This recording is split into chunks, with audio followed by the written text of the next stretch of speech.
Viernes 17 de abril y desde la sala de redacción, como siempre, les damos la bienvenida a Hoy es Noticia, una jornada en que vamos a estar atentos a todo lo que está ocurriendo en torno al debate, a la política nacional, también a temas internacionales y todo lo que esté pasando de aquí a las 7:30 de la tarde. Comenzamos de inmediato revisando titulares.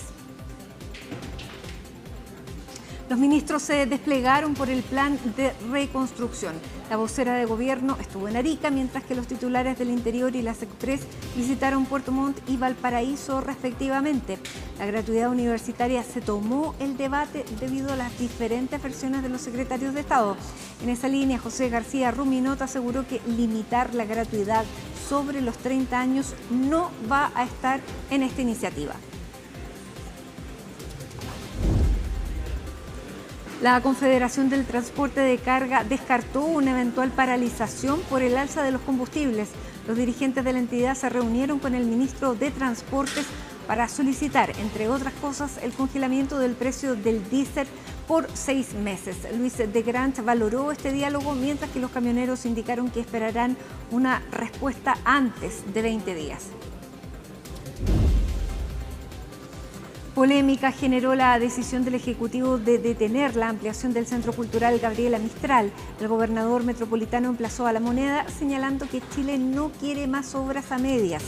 El ministro de las Culturas respondió que las condiciones de la caja fiscal impiden desarrollar una obra que estaba parada desde 2018, la que, según dijo, ha tenido bastantes problemas en su ejecución. Tras las declaraciones de Irán de abrir por completo el estrecho de Hormuz, fuentes del país aseguran que el lunes comenzaría una nueva ronda de conversaciones con Estados Unidos. Más temprano, Donald Trump dijo en una entrevista que Teherán ha aceptado todos sus puntos. Y en el deporte, la Roja Sub-17 goleó 4-0 a Bolivia y clasificó a la Copa del Mundo de la categoría que se jugará en Qatar. Nicolás Córdoba, jefe de divisiones inferiores de la selección y técnico interino de la adulta, calificó esta clasificación como prometedora.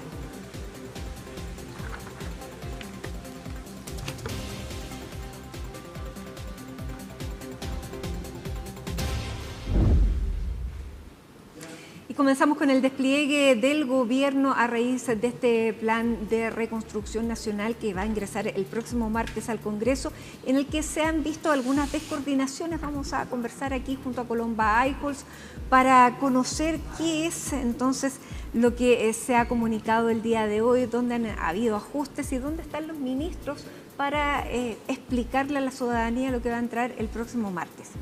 Muy buenas tardes, Mati. Así es, explicaciones que distan bastante, diría yo, de las declaraciones que ayer emitió el ministro de Hacienda, Jorge Quirós, en un despliegue que tú decías, Mati, están haciendo los secretarios de Estado en diferentes regiones de nuestro país, donde el ministro de la SECPRES está en la región de Valparaíso, el ministro del Interior en la región de Los Lagos y la ministra vocera Mara Cedini en la región de Arica, haciendo la bajada, informando y detallando de lo que se va a tratar este plan que va a ingresar el próximo martes al Congreso Nacional. ¿Y por qué, Mati, decía, bueno, las declaraciones que distan de lo que fueron ayer este punto de prensa que realizó el ministro de Hacienda, Jorge Quirós?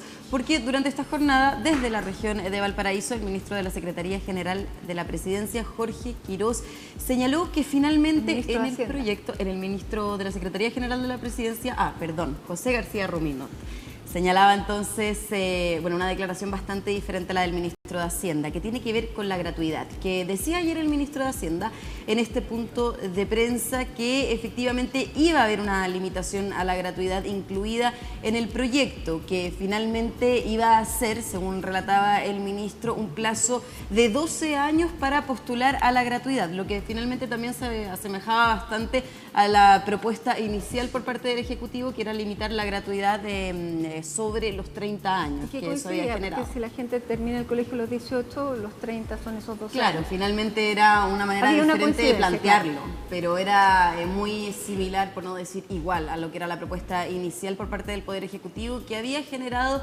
diferentes críticas en la oposición, críticas transversales, pero también en el propio oficialismo. De hecho, Renovación Nacional había sido enfático en que la limitación a la gratuidad no debía estar en el proyecto del plan de reconstrucción y que de hecho no estaba o no se hizo mención a esa iniciativa por parte del presidente José Antonio Kast en cadena nacional. Por eso ayer justamente fue bastante llamativo que el ministro de Hacienda sí incluyera la limitación a la gratuidad, además de una moratoria transitoria a las instituciones para postular al sistema de gratuidad. ¿Qué quiere decir eso? Que si se aprueba el proyecto, decía el ministro de Hacienda Jorge Quirós, las instituciones que quieran postular al sistema de gratuidad no lo van a poder hacer en un plazo de 4 años. Esas eran las dos limitaciones a esa materia que habían estado incluidas por parte del ministro de Hacienda al proyecto. Y esto generó entonces cuestionamientos porque era diferente a lo que había detallado el presidente José Antonio Kast en su cadena nacional y también diferente a lo que habían señalado secretarios de Estado como el ministro Claudio Alvarado y el ministro de las Express en conversaciones que habían tenido esta semana con parlamentarios respecto del plan de reconstrucción. De hecho, en una reunión que sostuvo el ministro de las Express, José García Ruminot, con el PPD, saliendo de esa reunión, el jefe de bancada, el diputado Raúl Soto, había señalado que el gobierno se había abierto a la posibilidad de poder eliminar la limitación a la gratuidad. Entonces se entendía ya que eso no iba a estar incluido en el proyecto. Lo mismo dijo Diego Chalper hace justo el día antes de que se juntaran en Cerro Castillo.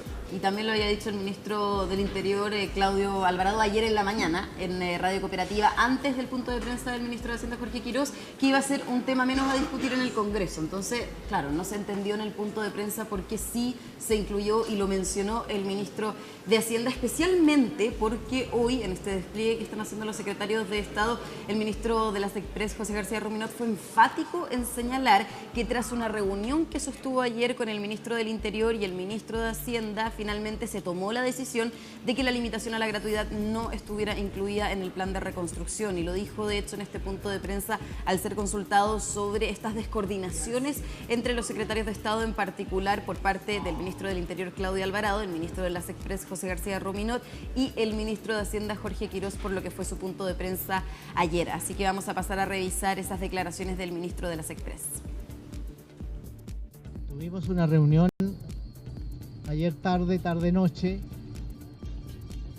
ministro Jorge Quirós, ministro Claudio Alvarado y quien les habla, y puedo informarles que el limitar la gratuidad por sobre los 30 años de edad no va a estar en esta iniciativa. Tenemos una norma que estamos revisando ya, que es la norma que impediría que nuevos establecimientos de educación superior puedan acceder a la gratuidad. Sin embargo, esa norma también la estamos revisando por distintas razones de orden constitucional incluso. Así que esa norma que sí se estaría manteniendo hasta la reunión que tuvimos anoche, la estamos revisando con el mayor interés. Y ahí queda claro entonces las declaraciones del ministro que por un lado no va a estar incluido en el proyecto la limitación a la gratuidad para los estudiantes, pero sí por ahora, según la reunión que tuvieron ayer, va a estar incluida esta moratoria transitoria a instituciones que quieran ser parte del sistema de la gratuidad. Eso entonces va a estar por ahora incluido en el proyecto de reconstrucción que se va a presentar el próximo martes. Hoy día también lo anunciaba el ministro del Interior, Claudio Alvarado, quien lo había anunciado sí esta semana, pero decía que iba a hacer la presentación en el transcurso de la próxima semana. Ya nos confirma entonces que va a ser el día martes cuando se ingrese este proyecto, que finalmente busca ser un proyecto que la oposición señalaba durante toda esta semana, y cuando se anuncia este proyecto se pueda revisar en más de una comisión, no solamente en la Comisión de Hacienda de la Cámara de Diputados, sino también, por ejemplo, en la Comisión de Educación, ya que también van a haber materias a tratar por parte de los diputados que conforman esa instancia. De hecho, uno de los parlamentarios que forma parte de la Comisión de Educación es el diputado del Partido Socialista, Juan Santana, quien hoy señaló que había una descoordinación bastante preocupante por parte del gobierno al anunciar y dejar de anunciar estas medidas, justamente por la descoordinación entre el ministro de Hacienda y la declaración que hoy entregó el ministro de las Express, José García Ruminot, mientras que por parte del oficialismo valoraron que con claridad finalmente el ministro de las Express dijera que esta medida de la limitación de la gratuidad va a quedar fuera del proyecto, y lo valoró de hecho quien había sido más crítico respecto de este anuncio, el diputado y jefe de bancada de Renovación Nacional, Diego Chalper. Así que pasemos a revisar también esas declaraciones contrapuestas que se dan en el Congreso Nacional. En el debate sobre gratuidad en educación superior uno se da cuenta de que el gobierno no tiene ningún tipo de diseño, porque han hecho costumbre el que un ministro desdiga lo que en un punto de prensa anterior dice otro ministro, y al final del día uno no sabe a quién creerle. Los anuncios de esta administración ya no son creíbles, y así es difícil poder debatir cualquier tipo de política pública. Valoramos que el ministro José García haya confirmado el que la discusión sobre la gratuidad se va a tener en otro proyecto, y que en el proyecto de reconstrucción nos vamos a centrar en aquellas medidas que tienen que ver con la reactivación económica del país, con la reconstrucción de las zonas damnificadas y con una agenda proactiva de apoyo a la clase media, a las pymes y a los segmentos vulnerables del país. Ese tiene que ser el foco, que saquemos adelante el proyecto de reconstrucción, y por lo tanto valoramos mucho que algo que veníamos pidiendo hace varias semanas desde Renovación Nacional finalmente se haya confirmado que no es parte del proyecto. Ahora, lo confirmó el ministro de las Express, José García Ruminot Mati, en este punto de prensa que se realizó hoy en la región de Valparaíso. Sin embargo, momentos antes, la ministra vocera Mara Cedini, desde la región de Arica, también fue consultada respecto de si se incluye o no en el proyecto la limitación a la gratuidad universitaria. Lo cierto es que en ese momento, y previo a la definición que finalmente comunica el ministro de las Express, la ministra vocera Mara Cedini explicó por qué se había tomado la decisión de limitar la gratuidad, en línea con lo que había dicho el ministro de Hacienda, Jorge Quirós. Entonces, hasta esa hora podíamos entender que entonces seguía estando en el proyecto la limitación a la gratuidad con el plazo de 12 años post-egresados los estudiantes de la educación secundaria. Ahora, nos quedamos, y nos decían también en el gobierno las voces por parte del Ejecutivo que están tramitando este proyecto, que están haciendo todo el trabajo prelegislativo, que aquí la voz que vale es la del ministro de la Secretaría General de la Presidencia, José García Ruminot, quien señala que entonces no va a estar en el proyecto lo que tiene que ver con la limitación a la gratuidad. Ahora, se le consultó también directamente al ministro del Interior, Claudio Alvarado, en la región de Los Lagos. Él evitó referirse en particular sobre la gratuidad. Lo cierto es que, bueno, anunció que el proyecto se va a ingresar el día martes y que en ese momento se van a entregar todos los detalles, que no nos adelantemos a una discusión que va a comenzar a darse la próxima semana en el Congreso Nacional. Y es un llamado que también hacían los ministros Mati ayer respecto de diferentes análisis que se encuentran haciendo desde la oposición para llevar esta iniciativa al Tribunal Constitucional, porque según dicen en la oposición, este proyecto sería inconstitucional por la cantidad de materias que aborda. Eso es algo que también han descartado por parte del gobierno, y es por eso que reiteran entonces esperar a que se entregue el proyecto, se presente en el Congreso para poder ir analizando todos los detalles y que los diferentes congresistas vayan, ¿no es cierto?, opinando sobre las diferentes materias, en particular ahí teniendo en consideración la polémica que se generó en torno a la limitación de la gratuidad, pero no si finalmente en el papel va a estar. Ahora vamos a pasar a revisar entonces esas declaraciones que, como decía, en el caso de la ministra vocera fueron previo a las declaraciones que emitió el ministro de las Express.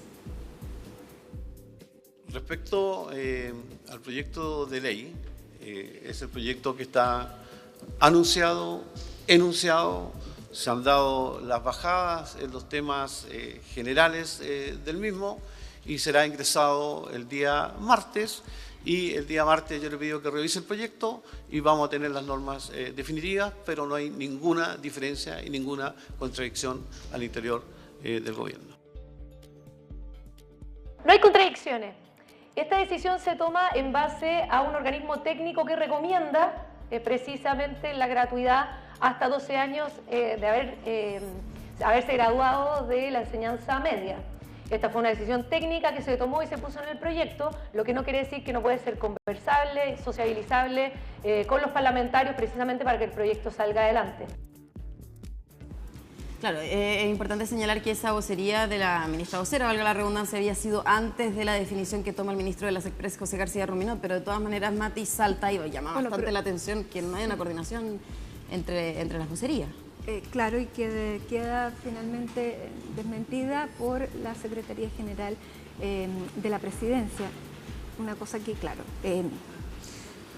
Bueno, puede ahí, tener un efecto político y puede tener un efecto consecuencias político importante. Ahora estaba en línea con lo que había dicho el ministro Quirós la noche anterior, o sea, eso lo podemos decir. Claro, continúa, ¿no es cierto?, la explicación de por qué se había tomado la decisión de incluir la limitación a la gratuidad ahí con el plazo de 12 años post-egresado. Ahora, si se toma otra decisión, ¿por qué la vocera no está al tanto? Porque es una decisión que, de hecho, y según señalaba el ministro de las Express, se tomó ayer en una reunión en la noche entre el ministro de Hacienda, el ministro del Interior y el ministro de las Express. Ahora llama la atención que de esa reunión no se le haga la bajada a la Secretaría General de Gobierno para que la ministra vocera esté al tanto de lo que conversaron los ministros de las carteras correspondientes, que obviamente están a cargo de todo el trabajo prelegislativo de este plan de reconstrucción y que van a estar también, ¿no es cierto?, en el Congreso Nacional la próxima semana, seguramente explicando un poco más de qué se trata este plan. Ya, ahí está pasando algo, porque, o sea, es muy preocupante que la vocera no sepa, que no se le informe. Y claramente hubo un cambio anoche y ella sigue con la misma línea comunicacional que había habido hasta antes de esa reunión, pero no supo lo que ocurrió en esa reunión. Claro, y es lo que decía también el diputado del Partido Socialista, Juan Santana, que finalmente da cuenta y da señales de una descoordinación por parte del gobierno en materias también muy relevantes, porque finalmente si es que el gobierno le informa a la ciudadanía que este beneficio para los estudiantes se va a quitar con el límite de 12 años post-egresados, también es bastante relevante entonces que no se desdiga, que no se tome una decisión diferente, porque ya se le informó, en este caso por parte del ministro de Hacienda, que esa decisión era la que se había tomado, así que también genera confusión, y es lo que decía el diputado del Partido Socialista, quien está a cargo y también integrante, ¿no es cierto?, de la Comisión de Hacienda. Vamos a ver también si es que los anuncios son efectivamente los que hizo el presidente José Antonio Kast, los que explicó ayer el ministro de Hacienda, Jorge Quirós. Una vez, Mati, como ya decía, tengamos el papel, el proyecto en nuestras manos y podamos ir revisando de qué se tratan estas medidas. Ya, pero preocupante que se tome una decisión sin comunicárselo a la vocera, que finalmente da esta comunicación en torno a lo que se había hablado la noche anterior. Bien, muchísimas gracias, Colomba. Nosotros hacemos una pausa. A esta hora no hacemos una pausa, sino que vamos a otro tema. Seguimos también en la misma línea de la gratuidad de los anuncios, porque el empresariado y también expertos tienen dudas y discrepancias en torno a este proyecto de reconstrucción. Y vamos a tomar contacto con Pilar Gutiérrez para conocer cuáles son los argumentos y los protagonistas de estas diferencias. Hola, Pilar. Hola, ¿cómo estás? Muy buenas tardes. Claro, continúan las reacciones desde el mundo empresarial y también económico por este proyecto que fue presentado por el gobierno, este proyecto de ley de reconstrucción, y que había algunas medidas que ya conocíamos, sobre todo lo que tiene que ver con la baja del impuesto corporativo de 27 a 23% de forma gradual. También sabemos que hay una reintegración del sistema y además distintas medidas para la agilización de permisos en miras de hacer crecer a la economía a un ritmo mayor de lo que lo venía haciendo hasta el momento. Sabíamos que estaban contempladas medidas en línea con la agilización de permisos, pero faltaba alguna bajada de línea más concreta, y ayer durante el punto de prensa del ministro de Hacienda, Jorge Quirós, sí dio a conocer cuáles son algunas medidas concretas en esa línea. Por ejemplo, se va a reducir el plazo de invalidación de un permiso sectorial que ya fue entregado. Actualmente es de 2 años ese plazo de invalidación, ahora se reduce a 6.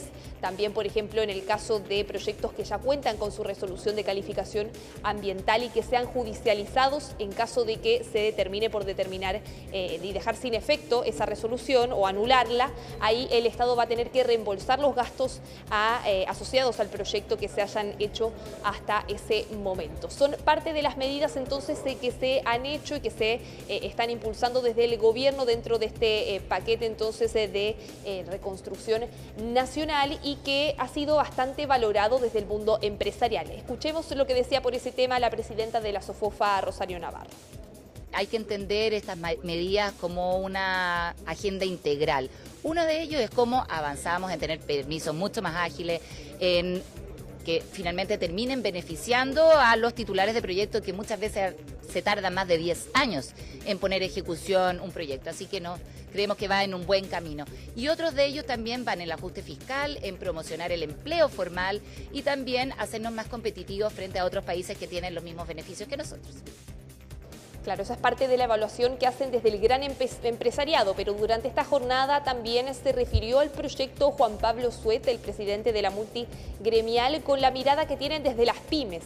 Sabemos que lo que han dicho desde el gobierno es que, por ejemplo, la medida del crédito tributario al empleo formal va en directa ayuda de las pymes, porque dicen, claro, es un crédito que está focalizado sobre todo a salarios más bajos y que en ese sentido suelen ser sueldos asociados a trabajadores de empresas más pequeñas, y que buscan entonces de esa forma dar un apoyo, una inyección de liquidez a las pequeñas empresas. De hecho, han dicho, y según el mismo cálculo de Hacienda, que esa medida en particular, el crédito tributario al empleo, va a beneficiar a cerca de 4 millones de trabajadores, de los cuales 2 millones aproximadamente trabajan en las pymes. Ahora, hay otros temas también relacionados y que impactan directamente a las pymes. Por ejemplo, ¿qué ocurre en ese caso con el impuesto corporativo que tienen que pagar? Y ahí lo que ha dicho el gobierno en la minuta oficial también y la explicación que daba el ministro Quirós es que en el caso de las pymes se mantiene el régimen transitorio de tasa de 12,5%, esta tasa reducida, pero sí, por ejemplo, en el año 2028 eso va a subir a un impuesto de 15%. Y eso no ha generado entonces una visión tan positiva. Escuchemos cuál era entonces el comentario que hacía por este proyecto de ley el presidente de la multigremial. Aquí lo que se está haciendo es una baja de impuestos a las grandes empresas con un financiamiento que proviene de un alza de impuestos a las pymes. Lo que para nosotros no tiene ningún sentido por el discurso que ha tenido el presidente Kast, por el discurso que tenía el propio ministro Quirós de reactivar la economía, y tiene una explicación que probablemente a nivel económico y macroeconómico es más entendible. El ministro Quirós, él sabe que para reactivar la economía lo primero que necesita es activar a las grandes empresas, que son el 88% de la economía. Por lo tanto, lo que está apuntando él, que se puede entender desde un punto de vista económico, igual como se puede entender desde un punto de vista económico lo que pasó con los combustibles, es decir, bueno, ¿a dónde he hecho el primer litro de petróleo? Se lo he hecho a las grandes empresas y con eso el chorreo reactivo de la economía, etc. Pero políticamente, que es lo que nosotros decimos, es bastante poco técnico.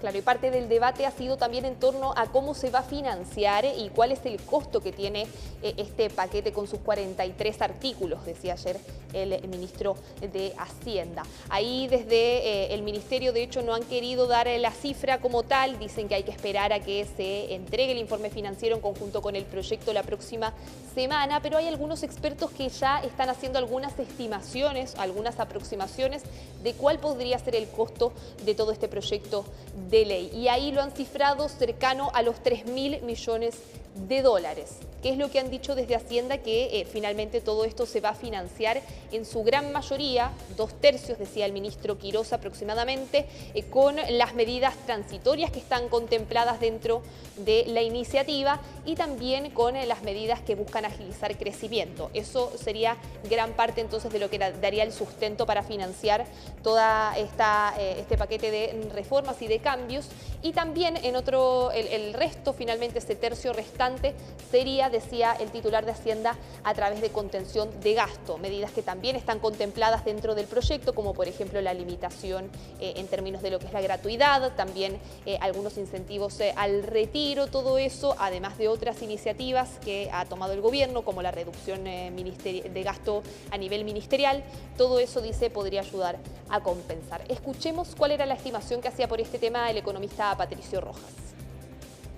El gobierno tiene varios temas. Primero, se ha comprometido a llegar a un balance estructural hacia fines de la década, lo cual implica que tiene que ajustar un déficit estructural de casi 10.000 millones de dólares. Y por otra parte, tiene que financiar este programa, lo cual lo hace bastante complejo de que el programa en completo, más el equilibrio fiscal, esté completamente financiado. Por lo tanto, claramente hay bastantes dudas. Que lo que diga el informe financiero va a ser clave, porque hasta la información que existe hoy día ciertamente no cuadra, tener un balance fiscal a finales de la década, tener una transición donde se va a recaudar bastante menos por estas disminuciones de impuestos y las mayores recaudaciones con mayor crecimiento van a llegar en el mediano plazo, y eso va a ser probablemente después del 2030.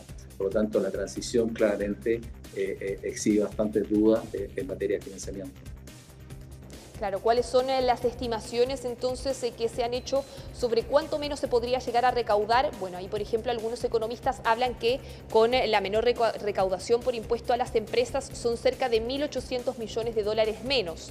Si a eso le sumamos también la reintegración, la estimación que hacen los expertos es de 80 millones de dólares menos.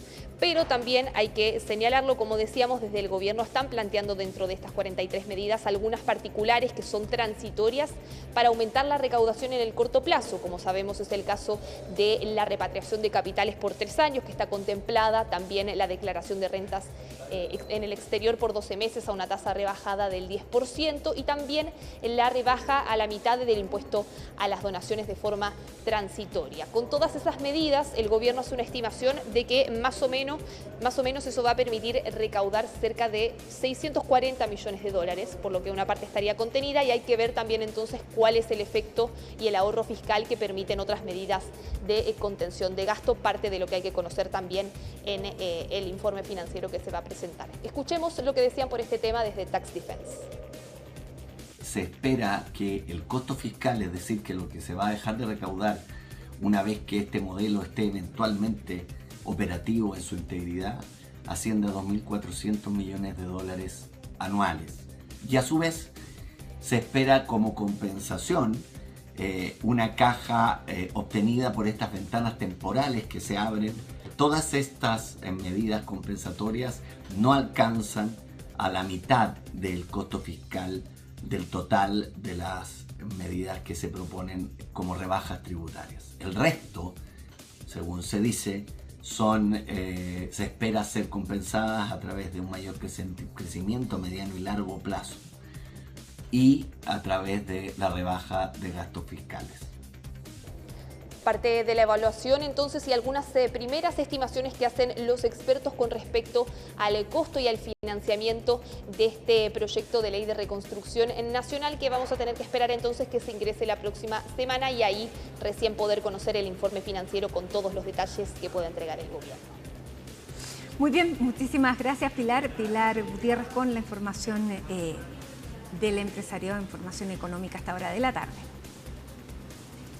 Y nos vamos a la pausa, pero antes queremos hacerles una invitación porque Sanamente está de regreso y vuelve con una nueva temporada. La coproducción de CNN Chile, Fundación Rasmus y Grupo CAP cumple 5 años al aire, consolidándose como un espacio seguro dedicado al bienestar y a la salud mental. El programa vuelve con nuevas voces, nuevas secciones y más herramientas para aportar al desarrollo de habilidades que nos permitan sobrellevar el día a día, aprender, reflexionar y comprender el impacto de nuestras emociones.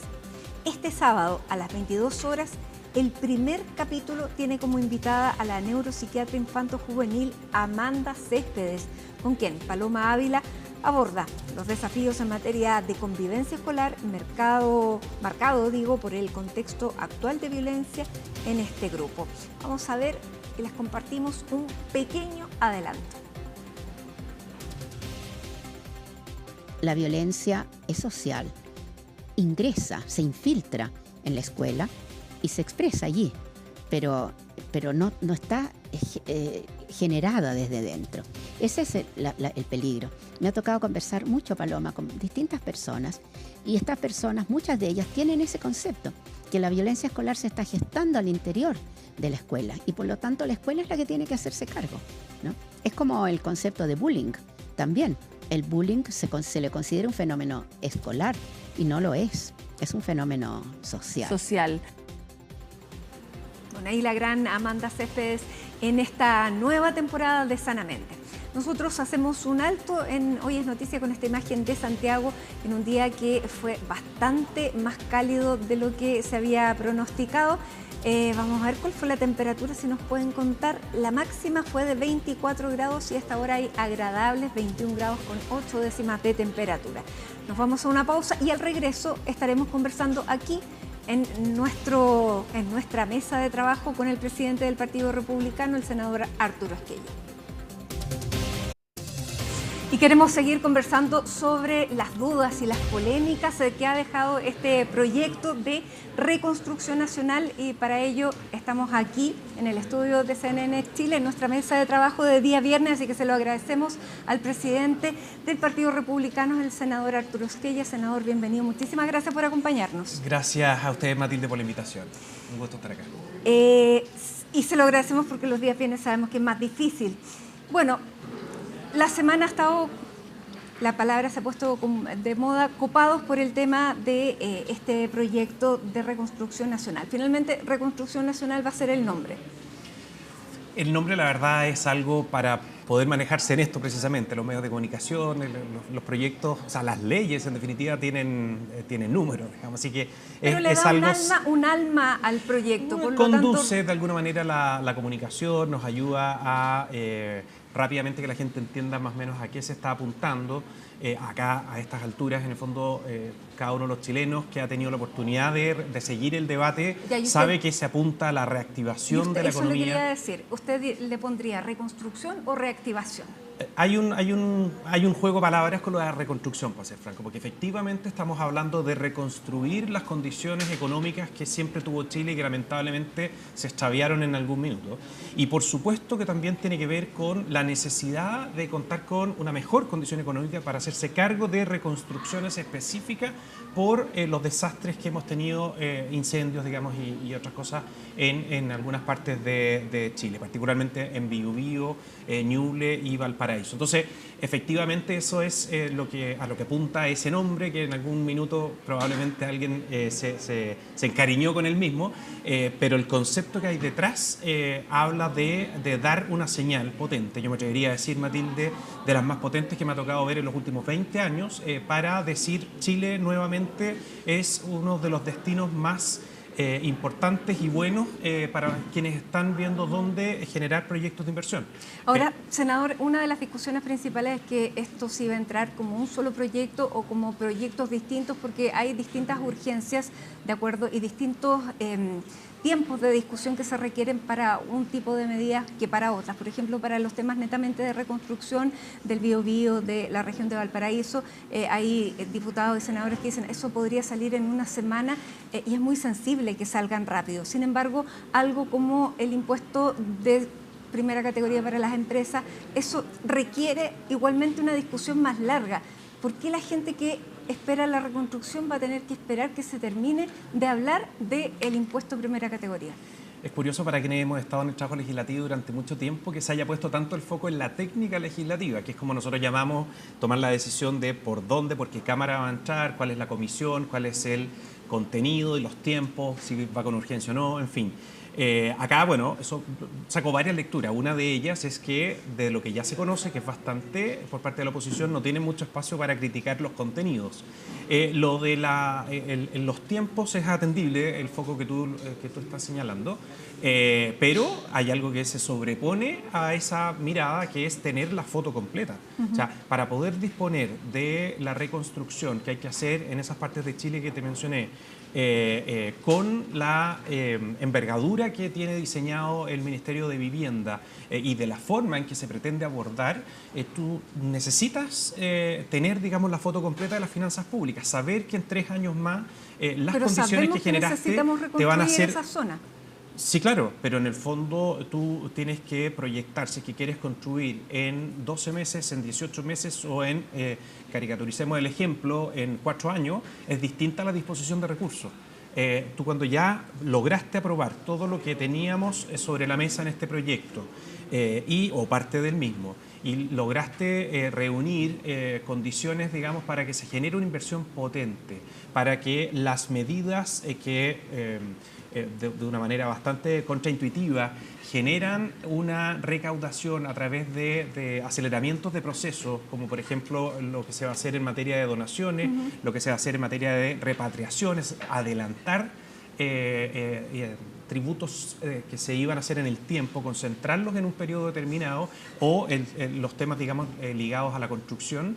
Tú con eso tú te puedes ordenar, organizar en la billetera, que es una sola la que tiene, digamos, el Estado para hacerse cargo de esa reconstrucción. A volver a eso, pero me quiero quedar en la técnica legislativa porque de eso estábamos hablando antes de comenzar esta entrevista y le quiero preguntar, ¿qué pasa si se cae una de estas medidas que van a ingresar el próximo día martes con el resto del paquete? Porque uno es aprobar la idea de legislar, pero son cosas muy distintas. Algunos le llaman la ley miscelánea, tutti frutti, en fin.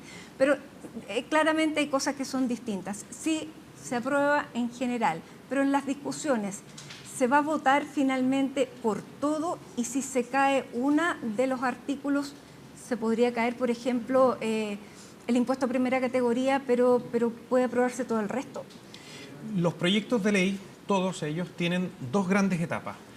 Aprobar la idea de legislar, es decir, si los parlamentarios están dispuestos a avanzar en lo que está proponiendo quien presentó el proyecto, en este caso el presidente de la República. Y en este caso se trata de reactivar la economía con distintos mecanismos. Y lo segundo es analizar cada una de esas medidas. Y ahí, como ha ocurrido siempre, está la libertad de que algunos en el fondo digan, mira, me gusta esta otra, pero esta no, fíjese. Y obviamente tendrían que ser más los que no les guste una para que esa en definitiva no quede aprobada. La genialidad, a mi juicio, del diseño... ¿Pero se puede aprobar en general sin que una quede aprobada? Sí, por supuesto. ¿Incluso una tan importante como esa? La votación en general es una sola. Los parlamentarios, tanto en la Cámara de Diputados como en el Senado, se pronuncian una sola vez sobre la idea de legislar. Yo me atrevería a decir, con lo que ya hemos visto de las bancadas incluso de oposición, eso ya está resuelto. Se va a aprobar tanto en la Cámara por donde va a estar. Sí, porque sería muy mezquino por parte de alguna bancada que dijera, mire, sabe que no queremos avanzar en esto, sin entrar a los contenidos. Les puede molestar, por ejemplo, que se hagan algunos cambios en materia tributaria. Ok, eso se ve, digamos, en la discusión en particular, pero decirle a los chilenos que no están dispuestos a avanzar en reactivar la economía, en hacer generar las condiciones para que se generen los 900.000 empleos que se tienen que generar y tantas otras cosas en materia recaudatoria. ¿Usted cuenta? Aparte de la bancada propia y de a mí me da la impresión de que las bancadas que responden un poco más a la lógica de la antigua concertación, por decirlo de alguna manera, no los veo votando en contra de la idea de legislar. Me costaría mucho imaginar a un PPD, a un Partido Demócrata Cristiano, a el Partido Socialista que voten en contra de la idea de legislar. Distinto es cuando tú ingresas a la discusión en particular. Y ahí en donde quería decir algo. ¿Cuenta con todos los votos del Partido de la Gente? No he hablado todavía del Partido de la Gente va a votar la idea de legislar de todas maneras a favor. Tampoco es muy poco probable que no votaran la idea de legislar a favor. No soy mago ni tengo una bola de cristal, pero algo uno va percibiendo de los mensajes, de las entrevistas, de lo que permanentemente como partido han representado, particularmente en la clase media, el Partido de la Gente, representando en el fondo los intereses y las aspiraciones que tienen ellos. No, de verdad creo que debiera ser así. No me corresponde ser tan absoluto. ¿Por un margen amplio o por 2-3 votos? Porque... No, la idea de legislar yo creo que va a ser holgado. En ambas cámaras. Quería decir algo hace rato que define a mi juicio algo que es muy importante de este proyecto. Este proyecto no descansa en una medida específica, porque lo que se busca es decirle tanto a personas que tienen que tomar decisiones de inversión en Chile como en el extranjero, mire, Chile tiene estas condiciones. Pasamos por una etapa bastante oscura en la lógica, digamos, de hacer más difícil la inversión, de dar señales contradictorias, en fin, pero ahora queremos resolver todas esas ambigüedades y todas esas como desincentivos a la inversión en función de todos estos mecanismos. Y algunos de ellos responden a la lógica tributaria. Muchos han puesto el foco en que como que el corazón de este cuento fuera bajar cuánto recauda el Estado por los ingresos en el fondo, por las utilidades que tiene una empresa, por llamar o explicar más bien lo que es el impuesto de primera categoría. Su propio partido dijo que está el corazón de la reforma ahí. El corazón en el sentido de que es lo que hoy día está en discusión, más no para lograr el propósito. Yo te pongo un ejemplo, bien concreto. Durante los últimos años que nosotros tenemos en Chile una tasa del 27%, se nos ha ido mucha inversión que naturalmente estaba destinada a Chile, a Brasil, por ejemplo en materia forestal. En Brasil, la tasa de primera categoría, es decir, como les gusta, la tasa corporativa, lo que se paga por las utilidades de la empresa, está por sobre el 30%. Entonces uno dice 27 y 34, que en rigor es eso. ¿Por qué la gente que está tomando esas decisiones elige un lugar que incluso le deja más al Estado y se lleva menos para el bolsillo? Bueno, porque todos los otros elementos que tienen relación con una inversión son más beneficiosos que acá en Chile.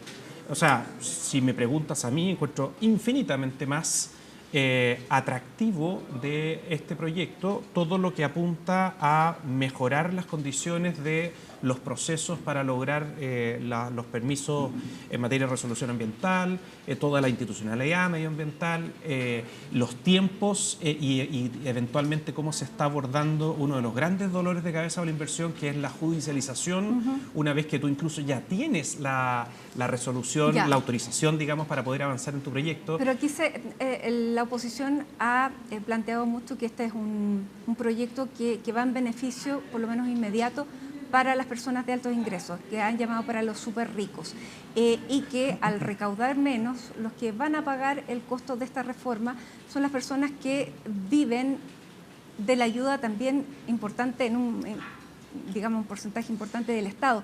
Por lo tanto, ¿qué les dice a usted a ellos? Porque la vuelta es bien larga para que el crecimiento alcance a producirse en un tiempo que para ellos les haga sentido también.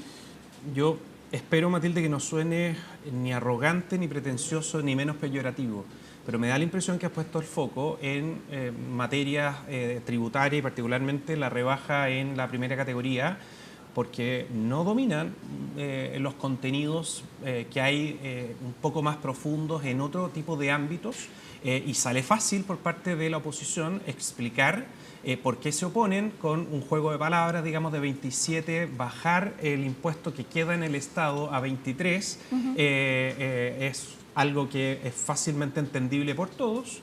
Lo que no se están haciendo cargo es que la razón que hay detrás, el principal interesado en que suba la recaudación en el país es precisamente el mismo ministro de Hacienda. Claro, pero la vuelta es larga, el tiempo es es que largo. no es tan largo, porque tú dejas, o sea, de partida es de manera gradual, o sea, no bajas de un paraguaso de 27 a 23, va a ser gradualmente, y cada uno de esos puntos equivale más o menos a 500 millones de dólares de ingresos en el país, y al mismo tiempo tú tienes que tener a la vista de toda la mayor inversión, como ya se ha visto solo por los anuncios de este proyecto, de que estamos rompiendo récords históricos en Chile de proyectos que ingresan a evaluación para ver su impacto ambiental, de proyectos o de grandes compañías que anuncian paquetes de inversión muy potentes, apostando a que en Chile cambiaron las condiciones. Ahora, Lo que estamos haciendo nosotros... El Consejo Fiscal Autónomo ha dicho que no está bien explicado cuáles van a ser las compensaciones, cómo se va a financiar esto,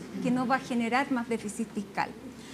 La gracia de esto, y por eso es tan importante, y esto tiene que ver con noticias de este último día, que la foto final, completa, la tenga el ministro de Hacienda, porque es ahí en donde está diseñado, mientras gradualmente yo bajo la tasa y con eso entusiasmo a quienes están tomando decisiones de inversión para que se vengan a Chile, me empieza a ingresar todo lo de la repatriación, me empieza a ingresar todo lo que está estimado en función de las donaciones que van a tener, digamos, un premio especial si es que se hacen, no es que no paguen impuestos, pero se les hace una rebaja. Pero todos son supuestos. Si es que lo planifican ahora. En economía, aunque parezca increíble, todo lo que hoy día está gastando el Estado es en base a supuestos. No sé si así funciona, o sea, se hace un presupuesto. Expectativa. Claro, o sea, tú tienes que tener una estimación de cuáles son, eso es lo que le costaba a la DIPES del gobierno pasado. Ahora ustedes están con la calculadora, por eso se lo pregunto a usted. Es algo que el contrafactual lo vamos a tener, dale tiempo nomás al ministro de Hacienda y al director de presupuesto. Esa es la gracia de esto, vas a tener contrafactuales para todo. El director de presupuesto, Matías Acevedo, dijo, la baja del impuesto a las empresas corporativas es en torno a los 2.000 millones. La reintegración sumaría 800, dice. A esto se agrega el subsidio de la contratación que les va a costar 1.500 millones de dólares. ¿De dónde sale esa plata? Porque claramente los ahí no se está haciendo están, cargo de la gradualidad. ¿Ya? No se está haciendo cargo del mayor ingreso que se genera por la inversión. Tú vas a entregarle al Estado una porción menor, pero la torta es infinitamente mayor de inversión. Eso hace que esa porción al final sea más grande, aunque sea 23 versus 27, es más grande, son más recursos para el Estado en esa medida que a tantos les complica. Los incentivos que van a haber para gatillar una fuerte inversión en materia de construcción mueven de inmediato el mercado laboral, que es algo fundamental. Ya, porque esto, digamos, la rebaja del 10% del IVA a las viviendas nuevas se empieza a aplicar de inmediato ingresado el proyecto. O sea, retroactivo, tiene que aprobarse, pero se les va en el fondo, a devolver. Claro, eso es porque... ¿Pero a quién se le va a devolver? Comúnmente, no, más que se devuelva, a ellos en el fondo no se les va a cobrar un impuesto que el día de mañana en el fondo sí se les habría cobrado. Ahora, lo valioso de eso es que cuando tú firmas una promesa para comprar un inmueble, tratándose de bienes registrables, hay gente que podría legítimamente tomar una decisión hoy día bajo las expectativas que si compro en 6 meses más, puedo gozar, digamos, de esto que se ha anunciado. Eso es lo que se está haciendo fijando una fecha. La fecha se fija, digamos, con el ingreso, digamos, del proyecto. Podría haber sido otro día, está bien, pero ese es el momento para que no se trabe el avance de esas promesas y se empiece a bajar el stock de inmuebles en el fondo que están hoy día a la venta, para que de inmediato se haga cargo, o más bien entre en efecto, las otras medidas que apuntan a beneficiar o a gatillar una mayor inversión en construcción. ¿Cuánto cuesta este paquete? Es del orden, obviamente que la cifra puntual exacta va a depender de cuáles son exactas las medidas que se van a presentar. Acá hay también una confusión, porque muchos han dicho el presidente de la República dio en cadena nacional los contenidos de este proyecto de ley. Anunció algunas de las medidas. Hay otras, y te garantizo que hasta último minuto, antes de que entre el proyecto, va a estar el ministro haciendo un cálculo completo, en donde la gran pregunta es la que me acabas de hacer. ¿Serán 4.000? ¿Serán 4.500? Se espera que a los 3 años, en el fondo, el retorno por esta mayor inversión que debe haber en Chile una vez que entren en vigencia estas medidas, supere con creces, por supuesto, lo que costó inmediatamente. Esa es la diferencia entre... Pero costaría entre 4.000 y 4.500 millones de dólares. Son las cifras, en el fondo, que con lo que hoy día está dando vuelta han circulado. Eso tienes que verlo, digamos, obviamente una vez que el informe financiero ya esté presentado y tengamos exactitud de la cifra. ¿Y cómo se compensan estos entre 4.000 y 4.500 millones? Cuando tú, y esto es lo que ideológicamente, y eso es lamentable, pero ideológicamente hace que algunos nunca estén disponibles para votar a favor. Cuando tú generas condiciones para que quienes están tomando decisiones de inversión, que siempre van asociadas a un tributo permanente en el tiempo, primera categoría, más los impuestos a la renta asociados a las plazas de empleo que se van a generar, la riqueza en general, que en definitiva en cadena se va generando por nuevas inversiones, todo eso es mayores ingresos para el país. Tú estás invirtiendo. Es como que si tú... A ver, perdón lo coloquial, pero ¿en qué se diferencia de la teoría del chorreo de los años 80? Seguramente van a salir en el fondo comentarios de ese tipo en la discusión. Es que ya salieron, por lo tanto, claro, pongamos la diferencia. Es una manera peyorativa y bastante ignorante por parte de quienes lo están diciendo de la oposición en cuanto, digamos, a cómo funciona la economía. Si es que yo abro una segunda, una tercera y una cuarta sucursal de una panadería, por supuesto que estoy dando más trabajo, estoy generando más riqueza y eso en definitiva va a llegar a más personas. Yo no me quedo fijo en la lógica de que ese panadero es 4 veces más rico que antes porque en el fondo ahora tiene 4 sucursales. Eso es un dato de la causa, bienvenido sea, bien por él, y probablemente hizo mucho, digamos, para lograrlo. Lo que a nosotros como política de Estado nos interesa es todas las nuevas personas que tienen un puesto de trabajo fijo, permanente, estable y que permiten, digamos, que en definitiva la economía funcione. Hemos conocido los titulares, pero no conocemos los bordes de muchas de estas medidas que se están anunciando. Por ejemplo, en el tema de la rebaja de las contribuciones de la primera vivienda de personas de mayores de 65 años. No sabemos a qué se refiere primera vivienda, si es la vivienda donde vive la persona o es la primera que compró o es la más cara que quiere poner. No, tampoco sabemos si va a haber un límite. Algo de conocimiento tengo adicional a la discusión de ahora, porque es una idea que, recordarás, se discutió en algún minuto en el contexto de este derecho fundamental a la vivienda. ¿Te acuerdas, no? Sí. Cuando tú tienes un derecho fundamental que dices es fundamental para la dignidad de las personas, garantizar que toda persona tenga vivienda, nosotros dijimos, ok, por supuesto, entonces no puede el mismo Estado estar inhibiendo ese compromiso cobrándote por la casa que tienes. Y eso nos lleva a entender que los tributos, tal cual lo plantea nuestra Constitución, tienen que estar asociados a transacciones o a rentas que se generan, no a algo que no genera renta, porque eso, y particularmente en el caso de los adultos mayores... A lo puntual. ¿A qué se llama? ¿A cuál de las viviendas se va a aplicar?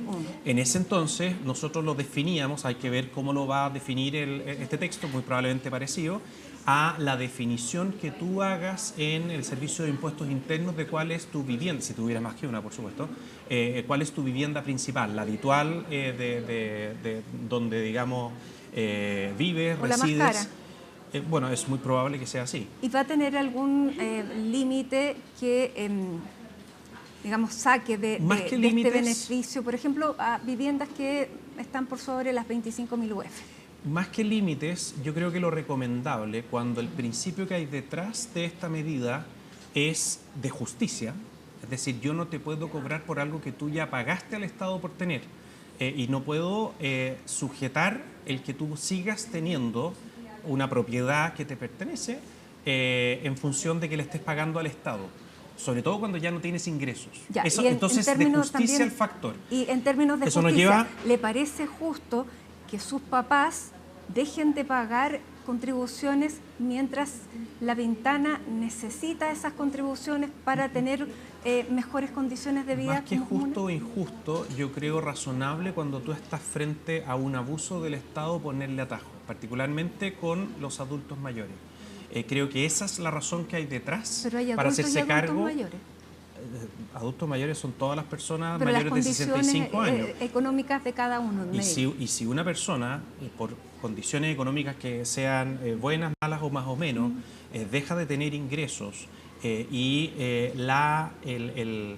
una condición del Estado de cobrarte para financiar, originalmente era para mantener, digamos, lo que dice relación, digamos, con el lugar donde está emplazado tu hogar, y se transforma, digamos, en un gravamen que hace que muchas personas tengan que dejar su lugar. Se prepararon toda la vida para descansar en ese lugar cuando dejaran de trabajar y las reglas o las normas, digamos, te obligan a tener que dejar eso para irte, digamos, a otro lado. A mí me parece injusto. Ya, pero hay distintos niveles en que uno puede mirar la justicia. Por supuesto. Pero lo que sí es incidente para esto, y porque me podría haber preguntado, ya, pero acá sí que hay algo que no tiene mucho que ver con el resto, porque ¿qué tiene que ver con la reactivación? Claro, tiene que ver con tener la foto completa de cuántos recursos tienes en el Estado para poder hacerte cargo de las tareas que tenemos que solventar por parte, digamos, de las emergencias que se están viviendo. Hoy día el alcalde de Santiago, Mario Desbordes, dijo que si él se quedaba sin dinero para, a raíz de este, digamos, de este recorte, si es que se aprobara, el no pago las imposiciones, y lo quiero citar puntualmente porque dice, si se tiene que ver obligado a cerrar programas municipales, reducir la seguridad si el gobierno no compensa, dice, si el ministro de Hacienda no compensa a Santiago, a mí me va a obligar a cerrar una serie de programas, a disminuir la seguridad. No sé, ¿le tendré que devolver a MEIS el comercio ambulante? Bueno, eso ya quedó lo suficientemente claro en la cadena nacional. Esto lo dijo hoy. Claro, bueno, quizás no se fijó justo en esa parte donde el presidente dice que esto sale, digamos, de del gobierno central. Acá no va a haber ni un peso menos en el ¿Pero de fondo dónde va a común tener municipal. plata el gobierno central? Está considerado dentro del costo que estábamos hablando recién. Es evidente. Ya. Y por eso, por ejemplo, Ya, bueno, algo de repente se dice esto debiera ser como estático. Si ya el presidente lo anunció, tiene que ser, digamos, hasta último minuto. En la mitad de la tramitación, como todo proyecto que se cambia en el transcurso, digamos, de la discusión, nunca salen igual que ¿Cómo entran? Es posible que el ministro de Hacienda vaya haciendo ajustes en el sentido de la gradualidad, por ejemplo. Si es que tiene que poner o hincar el diente en una medida específica por circunstancias, digamos, de la discusión, y por otro lado tiene otras que las puede hacer de una manera más comprimidas o más graduales, efectivamente eso es algo que se va a ir viendo. Lo importante es que el que tiene la foto completa de cómo se va equilibrando las finanzas públicas durante los próximos años sea el que vaya tomando esas decisiones. Y afortunadamente en esto, a diferencia de otros proyectos de ley, cada una de esas indicaciones solo puede ser presentada por el presidente de la República. Ya. ¿No teme que se lleve al Tribunal Constitucional porque se están presentando distintos temas y leyes misceláneas? El Tribunal Constitucional puede decir es inconstitucional, la misma Marisol Peña lo dijo hace 2 meses atrás. Me tiene totalmente sin cuidado porque en el fondo la amenaza de hacer un requerimiento al Tribunal Constitucional por la forma, es decir, por no cumplir con que todo obedezca o converse, digamos, con la misma idea matriz. De partida estamos avisados, así que usted comprenderá que ese mensaje, el fundamento que va en el proyecto de ley, está revisado con lupa y que todo perfectamente esté dentro de la misma línea. Segundo, ya el Tribunal Constitucional, porque uno hace la suma simple y dice hay 7 de izquierda de oposición, sí, pero varios de ellos, algunos al menos, han demostrado en el pasado y en temas bastante más complejos políticamente de que tienen un grado de autonomía suficiente y les preocupa su prestigio profesional. Entonces, no veo que sean capaces de, por solo razones políticas, lograr, digamos, dar vuelta a la mano. Y si fuera así, si es que se presentara un requerimiento por esta medida, que se puede presentar en cualquier momento de la tramitación, se podría perfectamente corregir, ya teniendo a la vista los antecedentes que en el requerimiento van a verse presentados. Bueno, entonces, y eso mismo tú llegas, lo tomas y lo presentas por otro proyecto. Entonces, yo creo, sinceramente, y esto es una sugerencia para los amigos de la oposición, no estresemos el Tribunal Constitucional con cosas que no tienen ningún sentido. Me gusta, me encanta la idea del respeto que les nace de ahora, digamos, por la Constitución tan profundamente hasta el pie de la letra, exacto, eso es súper bueno. Me acuerdo cuando hablaban de la tercera Cámara, en fin. Otros temas también. Bueno, vamos a otros temas. Hay que coordinarse mejor, dijo el presidente de la Cámara, Felipe Alessandri, de la UDI. Y esto a propósito de la gratuidad, porque lo que dijo anoche el ministro Quirós es distinto a lo que hoy día dijo el ministro Alvarado. Hay que coordinarse mejor porque también todo pasa por un relato comunicacional, todo pasa como le llega a la ciudadanía, están sabiendo hacer lo que están haciendo y cuando hay contradicciones, eso parece poco prolijo.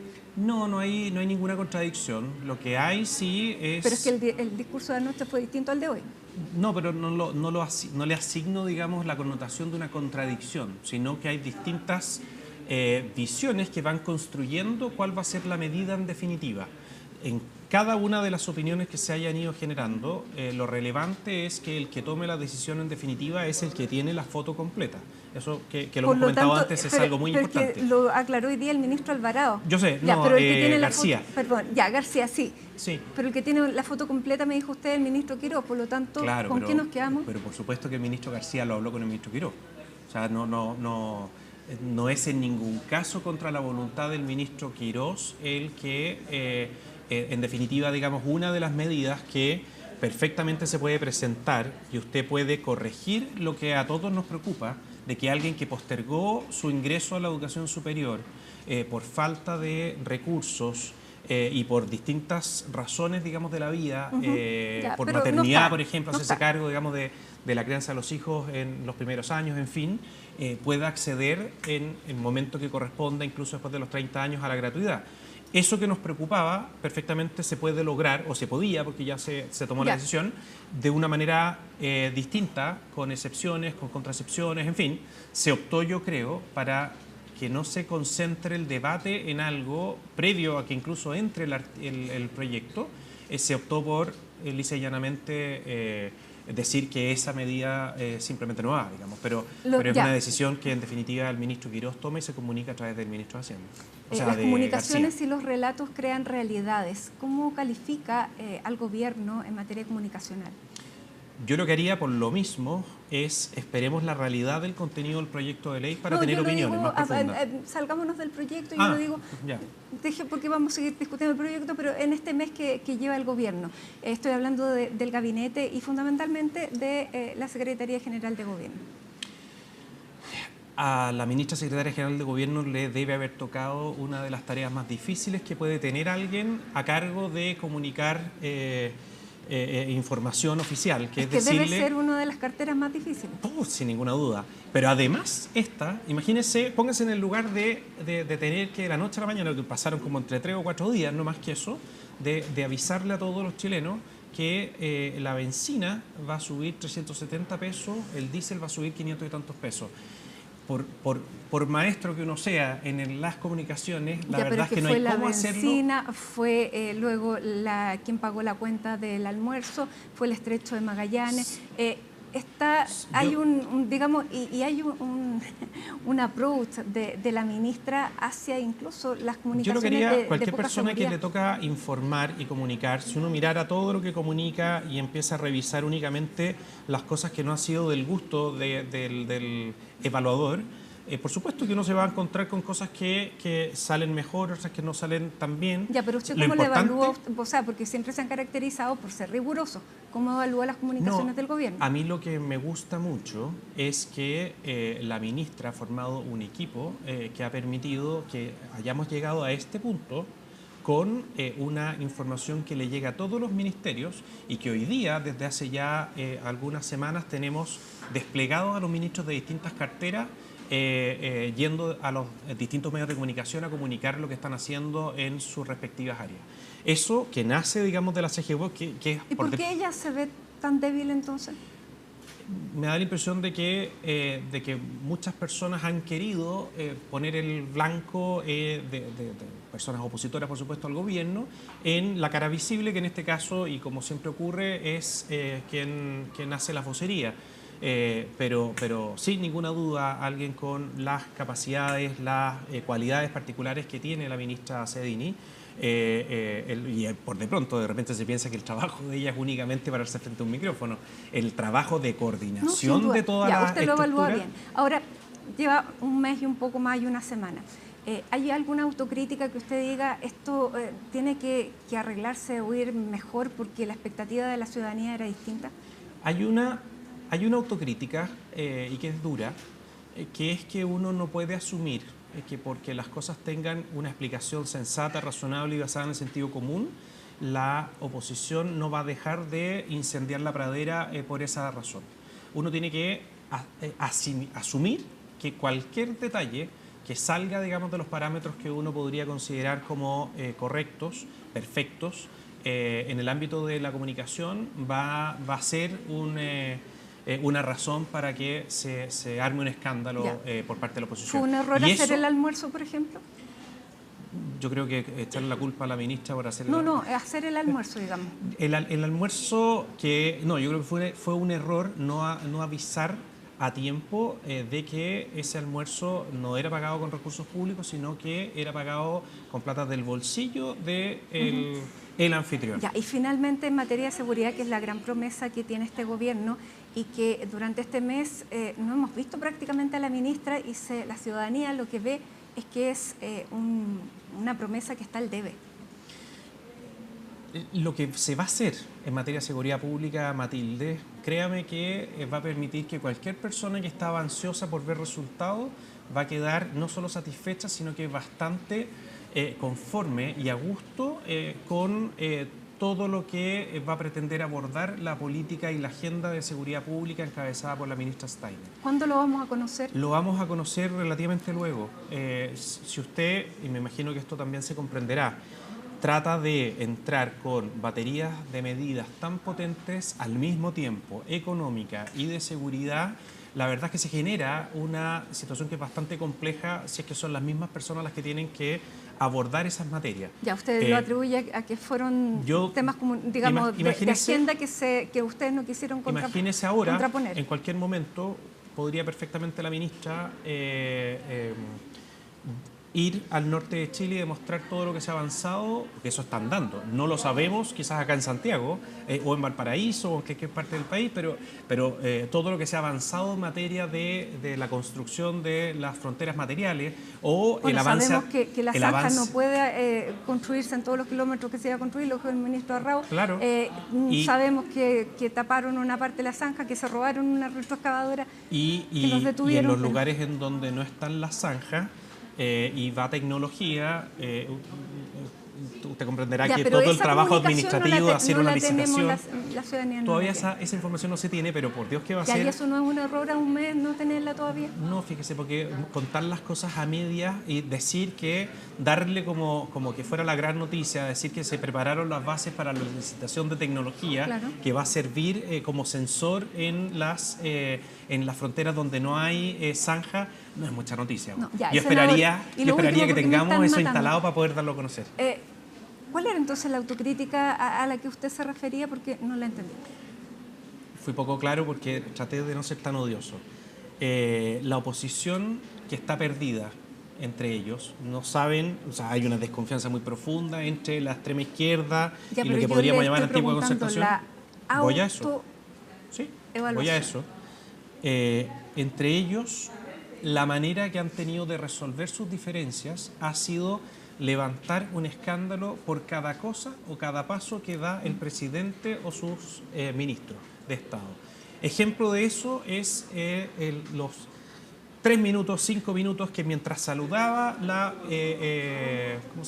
primera dama, pasa, digamos, a la cocina a saludar a todos y colabora con ellos, pensando, muchos decían, no, esto fue para la foto nomás, y no se ha sabido que ese es el lugar en donde verdaderamente almuerza el presidente y la primera dama, y se hace un escándalo porque en ese rato, en el fondo, la persona no tenía guante.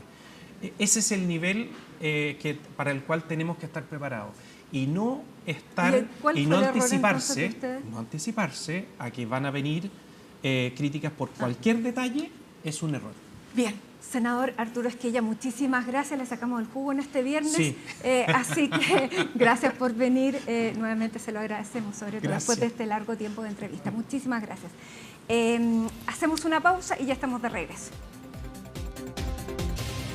Estamos de regreso en Hoy es Noticia y les contamos que el gobierno tomó la decisión de paralizar las obras de la segunda etapa de ampliación del Centro Cultural Gabriela Mistral, el GAM. Sebastián Riza nos va a contar a partir de ahora todos los detalles. Hola Sebastián, buenas tardes. Buenas tardes, Mati. Claro, polémica ha causado esta decisión del Ejecutivo de paralizar las obras en el Centro Cultural Gabriela Mistral en el centro de nuestra capital. Desde el Ejecutivo argumentaron el alto costo que tiene esta construcción, aproximadamente 172 millones de pesos. Pero te cuento un poco la historia de esta ampliación que se estaba buscando en el GAM, en el centro de nuestra capital, un proyecto que viene desde hace bastante tiempo. Todo esto comenzó con un incendio que afectó al edificio aproximadamente en el año 2006. Después, en el segundo gobierno de la expresidenta Michelle Bachelet, aproximadamente en el año 2014, se anunciaba el proyecto para ampliar justamente la capacidad del Centro Cultural Gabriela Mistral y te cuento también que esto contaba con 3 proyectos que todo esto juntaba en solo una construcción, ¿no es cierto? Todo esto viene desde cuando se construyó justamente el Centro Cultural Gabriela Mistral. En una primera instancia contaba con el que se utiliza hoy en día, que es habitable y muchas artistas, muchas expresiones artísticas utilizan ese espacio justamente para presentarse. El segundo se trataba de esta ampliación que estaba buscando llevar a cabo la expresidenta Michelle Bachelet y el tercero formaba formaba parte del edificio Villavicencio, que se encuentra atrás del Centro Cultural Gabriela Mistral, y todo esto formaba una estructura justamente para la expresión artística y también cualquier evento que se quiera realizar en el lugar. Bueno, este proyecto que impulsaba la expresidenta Michelle Bachelet en 2014 se comenzó a construir, buscaba construir áreas de servicio, también espacios para los artistas y también una gran sala de eventos de aproximadamente una capacidad de 2.100 personas. Bueno, esa construcción comenzó y en el año 2018 se paralizó porque la empresa que llevaba a cabo justamente esta ampliación quebró. Desde ahí es que está paralizada las obras hasta en el año 2020 también se lanzó una licitación justamente para poder continuar con la ampliación, una licitación que fracasó por falta de oferentes y que a principios de este año, poco antes de que terminara el gobierno de Gabriel Boric, se lanzó una nueva licitación que sí logró una empresa constructora llevar a cabo y se comenzaron las construcciones durante el primer mes de marzo. Durante estos primeros 30 días retomaron este proyecto para poder ampliar el Centro Cultural Gabriela Mistral. Bueno, eso se paralizó durante esta semana por la decisión del Ejecutivo por este alto costo que tendría esta ampliación. Pasemos a escuchar también parte del enojo, por así decirlo, que podía tener también, y así lo hizo ver durante esta semana, el gobernador de la región metropolitana, Claudio Rego, por esta decisión del Ejecutivo. Las crisis pasan, pero las obras abandonadas y el daño a la ciudad queda. Por eso es que hacemos un llamado al gobierno a reconsiderar estas medidas.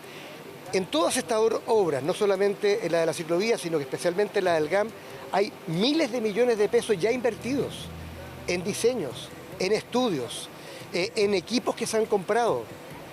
Detener la obra ahora significa perder toda esa inversión. Es más, según se me ha informado, solamente a la empresa cuyo contrato ya estaba tomado de razón por la Contraloría, se le van a tener que pagar miles de millones de pesos en compensación. Entonces, para mí no tiene sentido. Ahora, la explicación que me ha dado el ministro de Obras Públicas es que estos son fondos del Ministerio de Cultura, no del MOP. Está bien, puede que no sea una responsabilidad directa de ellos, pero claramente es una decisión del gobierno, así que yo hago un llamado al gobierno a no dejar obras abandonadas.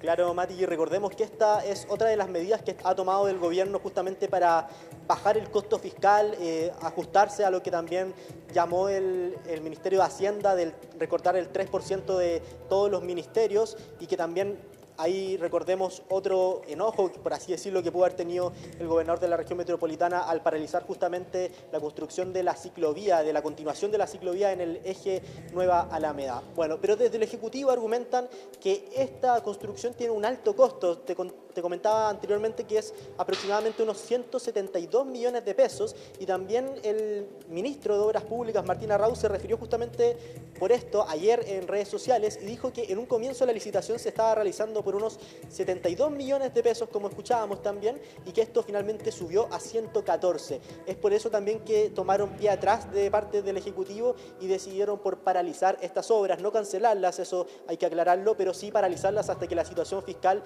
desde el Ejecutivo argumentaban sea sostenible y poder llevar a cabo esta reforma que viene desde hace una década, como te comentaba en un comienzo. Así que también te invito a escuchar parte de lo que comentaba durante esta mañana el ministro de Culturas, Alberto Undurraga, justamente por esta paralización de las obras del Centro Cultural Gabriela Mistral. Lamentablemente las condiciones de caja fiscal nos impiden en este minuto poder desarrollar una obra que está parada desde el 2018, que fue concebida el 2010, que tuvo un incendio y que ha tenido bastantes problemas en su ejecución.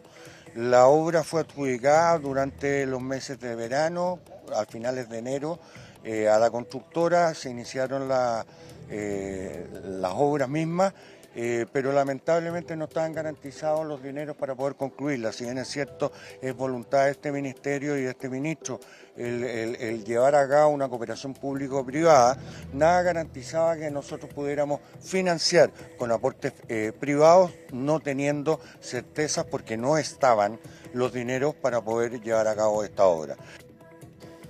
Unas obras, Mati, que llevaban aproximadamente el 45% de avance cuando se paralizaron en 2018, poco se pudo hacer en este primer mes que se retomaron. También se comentaban el alto costo de indemnizaciones que iba a tener, ahí lo decía el gobernador de la región metropolitana, a la empresa a cargo por esta paralización, pero desde el Ejecutivo justamente señalaban que el costo era mayor para llevar a cabo justamente esta ampliación. Un poco de historia, Mati, solamente para cerrar. Este es un centro icónico de nuestra capital, todos lo conocemos. Se inauguró aproximadamente en el año 1972 bajo el gobierno de Salvador Allende. Después pasó a tener el nombre de edificio Diego Portales y después también tuvo un incendio que lo afectó gravemente en el año 2006. Es por eso que se ha llevado la expresidenta Michelle Bachelet había llevado a cabo esta ampliación justamente del Centro Cultural Gabriela Mistral en el año 2014 y que durante esta semana se paralizó nuevamente las obras. Así que estaremos atentos justamente de lo que pase con estas obras y esta paralización que ya lleva más de una década, Mati. Bien, muchísimas gracias, Sebastián Ritt, con esta información que seguramente va a traer repercusiones. Muchas gracias. Estamos de regreso. Durante esta jornada la Policía de Investigaciones detuvo a uno de los prófugos del crimen de El Cabo Eugenio Naín. Vamos a conocer los detalles de esta operación policial que termina con la detención de esta persona que ya llevaba prófuga varios años, y tomamos contacto con Catalina Sánchez desde la región de la Araucanía. ¿Cómo estás, Cata? Hola Mati, ¿cómo estás? Muy buenas tardes. Claro, por lo menos 5 años se mantuvo prófugo de la justicia. Estamos hablando de Francisco Javier Painevilo, uno de los aparentes coautores del crimen del entonces Cabo Eugenio Naín. Recordemos que este crimen se originó en octubre, el 30 de octubre del año 2020. Esto aconteció en la Ruta 5 Sur, a la altura de Metrenco, en el contexto del despeje de la habilitación de la ruta producto de cortes de barricadas, y es en ese momento cuando se genera un enfrentamiento, se efectúan disparos por personas desconocidas, por lo menos hasta hace algunos años, porque después se fueron identificando a los presuntos autores. Recordemos que en esta causa policial ya hay una persona, un comunero que se encuentra sentenciado, actualmente cumple una condena de 32 años, 17 por el homicidio del El Cabo Naín y otros años más por otros delitos como el porte ilegal de arma de fuego. Era hasta el día de hoy la única persona imputada, pero durante esta jornada por la tarde, aproximadamente a las 13 horas, se da cuenta de un amplio operativo policial. También en la zona de Metrenco, esta persona fue detenida por parte de la Policía de Investigaciones, de la BIP en específico, con apoyo claramente del personal de Carabineros, en específico del GOPE. Es importante precisar que, según ha informado la Policía de Investigaciones, fue un operativo bastante limpio. El imputado se encontraba en el domicilio de sus cercanos, no sería en específico el suyo, pero sí de sus familiares, según ha informado la PDI durante esta jornada mediante un punto de prensa en el cual se convocó a los medios de comunicación. Se encontraba, según han confirmado, a puertas de almorzar, y es en ese momento en el cual es sorprendido justamente por los detectives de la Policía de Investigaciones, quienes lo detienen con Carabineros, lo trasladan además, según el protocolo establecido, al consultorio Miraflores para constatar lesiones. Eso es parte del procedimiento, recordemos, y posteriormente se traslada hasta el cuartel de la Policía de Investigaciones en Temuco. Durante esta jornada además se procedió a entregar al imputado a personal de Carabineros, quienes lo llevaron hasta la 8ª comisaría de Temuco. El día de mañana va a enfrentar a la justicia, va a ser formalizado. Se nos ha confirmado que la Fiscalía está en condiciones de formalizar, no de ampliar, porque recordemos que ya han pasado más de 5 años desde que ocurre este crimen, este hecho en la Ruta 5 Sur, y que lamentablemente le quita la vida al entonces Cabo Eugenio Naín. Conversamos con el fiscal Carlos Bustos, fiscal de alta complejidad, que ha estado liderando esta causa, quienes nos entregó también en mayores detalles en torno a lo que se espera de lo que viene ahora en adelante, porque recordemos que este es el segundo imputado ya detenido, pero todavía hay un tercer imputado que se mantiene prófugo de la justicia. ¿Está en nuestro país? ¿Habría salido? Eso es materia de investigación claramente. Vamos a revisar parte de lo que nos comentaba la Fiscalía. Recordemos también que respecto a este hecho existe ya una persona ya condenada a 32 años, y que en la sentencia que lo condena también hace referencia a la participación del imputado que el día de hoy fue detenido. Expresamente su apariencia no había variado tanto, pero sí tomaba ciertos resguardos para no ser avistado. Por ejemplo, utilizaba gorros con capucha, jockey, y siempre estaba pendiente de no ser avistado, sobre todo en la zona cercana a la Ruta 5 Sur. Nosotros tenemos la intención de formalizar el día de mañana, tenemos todos los antecedentes desde el año 2021 que solicitamos la detención de esta persona, por lo tanto estamos en condiciones de formalizar mañana por varios hechos, y entre ellos el principal, que es el homicidio al funcionario Eugenio Naín Carabinero. Nosotros creemos que sí, que tuvo una red de apoyo, naturalmente personas cercanas a él, su familia, y de hecho el día de hoy fue detenido en el domicilio de su madre, uno de sus familiares directos.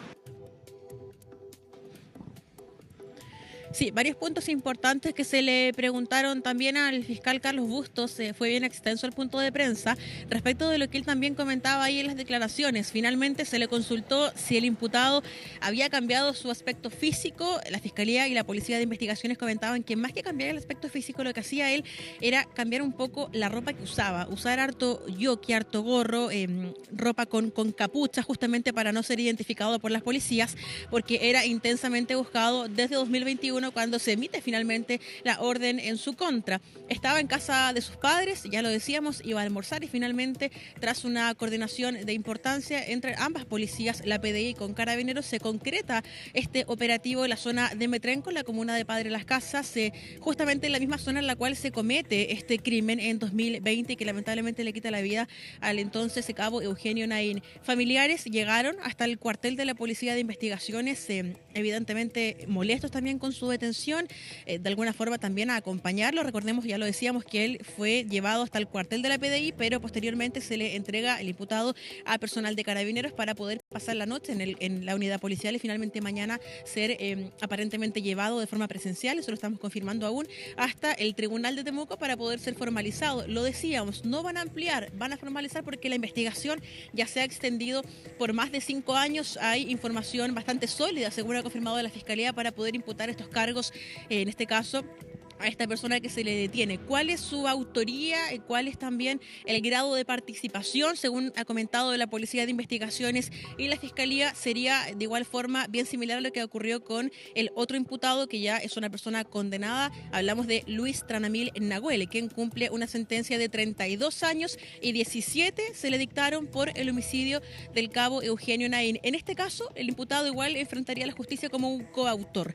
Sería el mismo grado de participación de quien todavía se mantiene prófugo. Lo decíamos, son 3 imputados, uno todavía no ha sido hallado, pero sigue siendo intensamente buscado por las policías. Tenemos también impresiones del general director de Carabineros, quienes también han confirmado que se han mantenido en una constante comunicación con la viuda del cabo Naín, y de alguna u otra forma lo que mencionaba Carabineros es que esta es una señal de la no impunidad, de que los van a encontrar. Se le preguntó, por ejemplo, Mati, durante esta jornada, al jefe policial en la zona Araucanía, ¿qué se le puede decir al imputado que todavía sigue prófugo? Él comentaba, los vamos a buscar, los vamos a encontrar, porque estos hechos no van a quedar en la impunidad. Vamos a revisar parte de lo que nos comentaba el general director de Carabineros, y asumemos de inmediato también a la ministra de Seguridad Pública, Trinidad Steiner.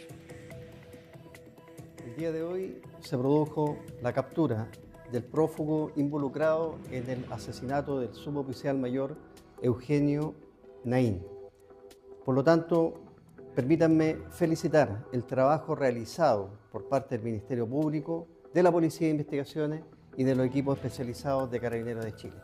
También me comuniqué con su viuda, Dayana, con su madre, Joana, expresándole una vez más el pesar por tan triste desenlace que afectó a toda la institución. Lo que corresponde ahora es seguir poniendo el máximo antecedente a disposición de la justicia para continuar el proceso que corresponde. Quiero reconocer el trabajo realizado por Carabineros de Chile, Policía de Investigaciones, Ministerio Público, quienes frente a este brutal hecho del asesinato del suboficial Eugenio Naín actuaron sin parar hasta lograr la aprehensión del imputado autor de este brutal asesinato. En el mismo sentido, quiero transmitir con mucha fuerza el dolor y la compañía en este mismo a la familia del suboficial Naín. Quiero poner especial énfasis en que seguiremos con la persecución de todos los autores de este brutal asesinato, porque no olvidemos, quien mata a un carabinero, mata a Chile.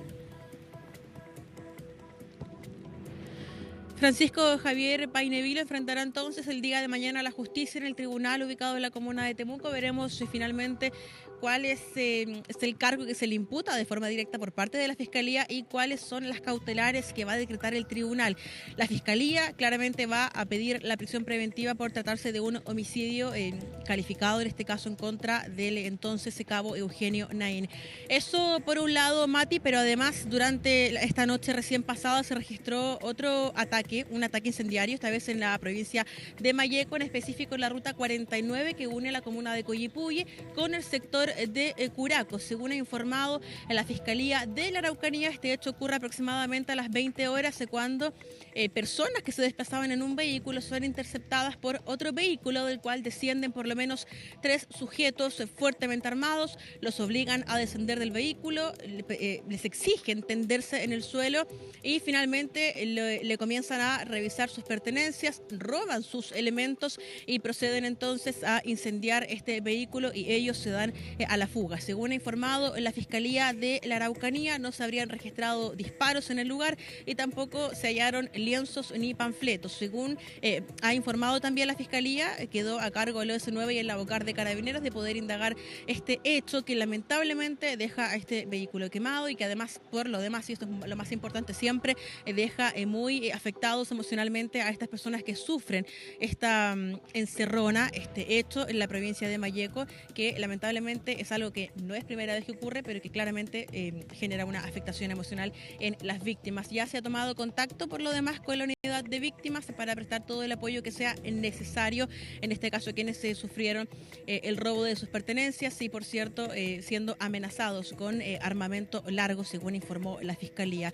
Tenemos las impresiones del delegado provincial de Malleco, Víctor Manoli, que se refiere a este ataque incendiario. Pasemos a revisarlo a continuación.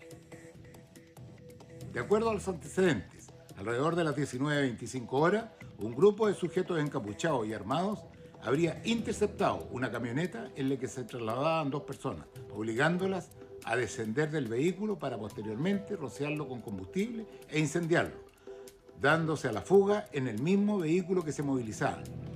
Una de las víctimas resultó con lesiones leves al intentar huir del lugar y se encuentra fuera de riesgo vital. Desde el primer momento, como gobierno, hemos contactado a las víctimas para brindar el apoyo correspondiente y hemos coordinado acciones con Carabineros, quienes ya se encuentran realizando las diligencias para dar con los responsables. No vamos a permitir que este tipo de hechos queden impunes. Las diligencias siguen aún en curso, según ha instruido la Fiscalía por parte del OS9 y la Abocar de Carabineros, para poder dar lo antes posible con el paradero de estos sujetos que, según la información preliminar, serían 3 los que se encontraban fuertemente armados, reitero, ruta que une Coyipulli con el sector de Curaco en la provincia de Malleco. 2 hechos que han ocurrido, Mati, en la Araucanía durante las últimas horas. Seguiremos indudablemente bien atentos a lo que pueda acontecer el día de mañana cuando este imputado, el segundo en el homicidio, involucrado aparentemente en el homicidio del cabo Naín, enfrente a la justicia, y veremos finalmente si se dicta la cautelar más gravosa, que es la prisión preventiva. Estaremos atentos, Cata. Muchísimas gracias por toda esta información y por el trabajo desde la Araucanía. Que estés muy bien. Buenas tardes. Buenas tardes. Excelente. Muchísimas gracias, sobre todo por las buenas noticias, porque le traen buena energía al fin de semana, así que qué bueno comenzar así este fin de semana. Muchísimas gracias, Nico, gracias a ustedes también por acompañarnos y nos reencontramos este lunes en Hoy es Noticia.